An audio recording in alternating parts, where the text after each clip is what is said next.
Kobe Paras may pa-hard launch sa relasyon nila ni Kaylin Alcantara. Flenex pa ito sa kanyang Instagram account. Pero bago ang lahat, kung ikaw ay bago sa aking channel, huwag kalimutan na mag-subscribe at i-click ang notification bell for more trending news. Mas lalong umingay ang intriga kina Kaylin Alcantara at Kobe Paras. Usap-usapan ngayon ng mga netizen ang pag-repost ng basketballistang si Kobe Paras sa kanyang Instagram story ng post ng aktres na si Kaylin Alcantara. Sa Instagram post ni Kaylin, nagbahagi siya ng kanyang mga larawan.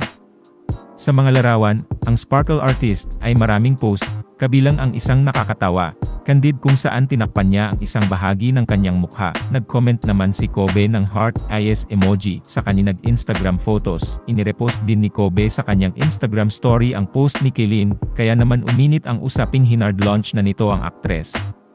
Dahil dito na intriga ang mga netizen. Matatandaan na sa unang bahagi ng buwang ito, napansin ng mga netizen ang magkasabay na pag-post ni Kobe at Kaylin ng mga larawang kuha sa parehong restaurant sa Makati nang halos magkasabay. Mabilis na dumagsa ang mga usiserong netizens sa comment sections ni Kaylin at binanggit ang basketball player.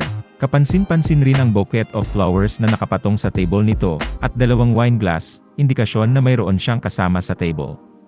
Samantalang, ibinahagi naman ng aktres na si Kaylin sa kanyang Instagram account ang larawan kung saan makikita na tila zinom in lamang niya ng kunti ang larawang ibinahagi ni Kobe Paras.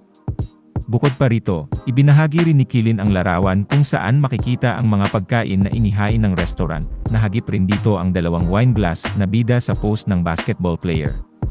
Hinala ng maraming mga netizens na si Kaylin ang kasama ni Kobe sa iisang table. Kapwa sina Kobe at Kaylin ay hindi pa kinukumpirma o tinatanggihan ang mga rumors na ito, na link noon si Kaylin sa kanyang dating on-screen partner na si Maevie Legaspi. Nag-date sila noong 2021 at nagbunsod ng mga chismis sa breakup makalipas ang 2 taon. Napansin din ng mga social media users na hindi na siya sumusunod sa kanyang mga magulang na sina Carmina Villarroel at Zoran Legaspi. Ang huling public relationship ni Kobe ay kasama ang volleyball player na si Pauline Gaston.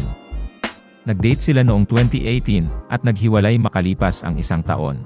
Marami sa mga fans ng aktres ang hindi nagustuhan ang pakikipag-ugnayan ni Kaylin kay Kobe.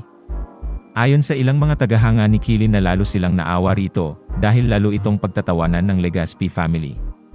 May mga hayagan pang nagpapayo kay Kaylin Alcantara na pumili na lamang ng ibang lalaki, huwag na si Kobe Paras na pinaniniwalaan nilang walking red flag.